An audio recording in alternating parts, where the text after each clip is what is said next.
दोस्तों, सबसे पहले तो आपको रिपब्लिक डे की बहुत बहुत हार्दिक शुभकामनाएं। ये तो हम सब जानते हैं कि 26 जनवरी 1950 को हमने संविधान को लागू किया था, लेकिन ये शायद नहीं जानते कि कॉन्स्टिट्यूशन मेकर्स ने तो संविधान को 26 नवंबर 1949 को ही कंप्लीट कर लिया था और उसे अपना भी लिया था। तो इस वीडियो में हम जानेंगे कि कॉन्स्टिट्यूशन मेकर्स ने कॉन्स्टिट्यूशन बनाने के बाद 2 महीने तक इंतज़ार किया उसे लागू करने के लिए, यानी कि 26 जनवरी का इंतज़ार किया। आखिर ऐसी क्या बात थी 26 जनवरी में?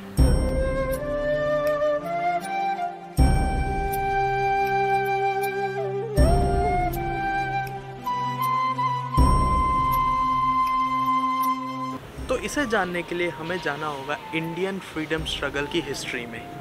सन 1929 लाहौर सेशन ऑफ कांग्रेस। इस सेशन ने हम इंडियंस की आज़ादी की डिमांड को एक नया रूप दिया। दोस्तों, इससे पहले कांग्रेस ब्रिटिशर्स से हम इंडियंस के लिए डोमिनियन स्टेटस की मांग रखती थी। डोमिनियन स्टेटस माने कि इंडियंस ब्रिटिश गवर्नमेंट के अधीन रहते हुए ही अपनी एडमिनिस्ट्रेशन चला सकें, अपनी गवर्नमेंट बना सकें और अपने लिए लॉज बना सकें, चाहे वो लॉज टैक्स कलेक्शन के लिए हों, लेकिन इस बात को एक्सेप्ट करते थे कि हमारा राजा ब्रिटिश का राजा ही हो। 1929 में कांग्रेस ने एक नया दौर देखा। यूथ की प्रेजेंस बढ़ने लगी, जैसे कि नेताजी सुभाष चंद्र बोस और पंडित जवाहरलाल नेहरू।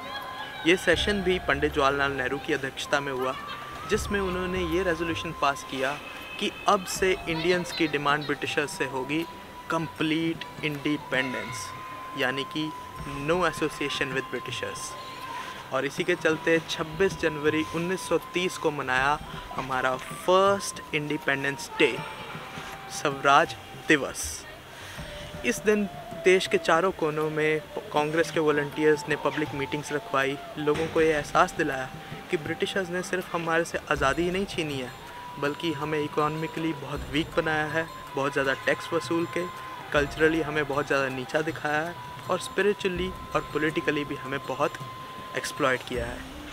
और फिर लोगों से प्लेज लिया कि हम फाइट करेंगे कंप्लीट इंडिपेंडेंस के लिए। तो 26 नवंबर 1949 में जब कॉन्स्टिट्यूशन असेंबली ने कॉन्स्टिट्यूशन बनाने के प्रोसेस को कंप्लीट किया, तो उन्होंने याद किया अपने उस सपने को जो देखा था 26 जनवरी 1930 में, पूर्ण स्वराज, जो कि पूरा होने जा रहा था।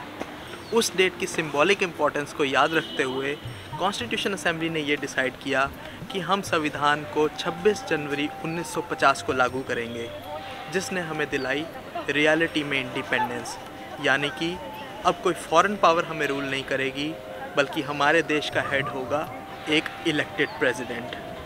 सदियों बाद एक दबा कुचला हुआ मुल्क अपने खुद के बनाए रास्ते पे चलने जा रहा था।